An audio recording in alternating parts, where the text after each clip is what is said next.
স্বাস্থ্যকেন্দ্র কণিকারা community clinic. আমরা চলে যাচ্ছি হেলথ অ্যান্ড ফ্যামিলি প্ল্যানিং রুমে কণিকারা।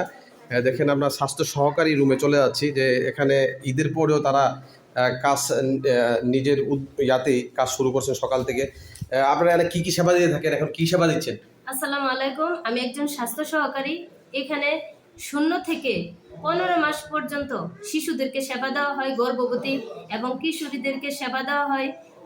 বলতে গেলে তৃণমূল পর্যায়ে যে স্বাস্থ্য সেবাটা, সেটা একজন স্বাস্থ্য সহকারী দিয়ে থাকে। সপ্তাহে 3 দিন আমরা কমিউনিটি ক্লিনিকে বসি, সেখানে ওষুধ দেওয়া হয়, মাদেরকে সেবা দেওয়া হয়, শিশুদেরকে সেবা দেওয়া হয়। এছাড়া প্রতি মাসে একবার এই সিসিতে ইপিআই হয়।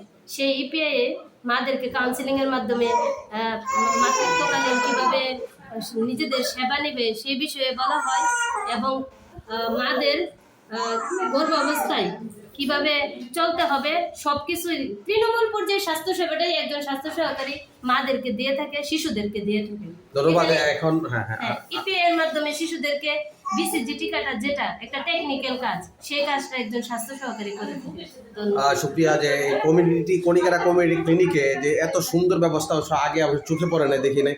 একজন মা আসছে, প্লিজ আপনি বলবেন কি আপু প্লিজ কিসের জন্য আসছেন একটু বলেন। আসেন টিকা দিতে আসছেন।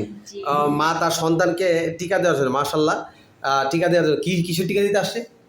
দ্বিতীয় ডোজ দেওয়ার জন্য আসে, দ্বিতীয় ডোজ প্যান্টাল পিসিবি। আচ্ছা, তাহলে এভাবে হলো কণিকারা যারা আছেন, অবশ্যই আপনাদের কাছে আমরা দাবি জানাবো যে এখানে টিকা দেওয়ার ব্যবস্থা আছে। দেখেন এই পরিবেশটা, এটা হলো কমিউনিটি সিএইচপি রুম। ওনা বাথরুমে গিয়েছে, পরিবেশটা সুন্দর। ধন্যবাদ, ভালো থাকবেন, সুস্থ থাকবেন। স্বাস্থ্য সহকারী হিসেবে কমিউনিটি ক্লিনিকে পরিবেশটা সুন্দর, এবং সুন্দর পরিবেশ, সুন্দর সেবা দেওয়া হয়। ভালো থাকবেন, সুস্থ থাকবেন। ভালো ভালো ভিডিও নিয়ে আপনার সাথে থাকবো। এই পর্যন্ত শেষ করলাম। আল্লাহ হাফেজ, সালামু আলাইকুম।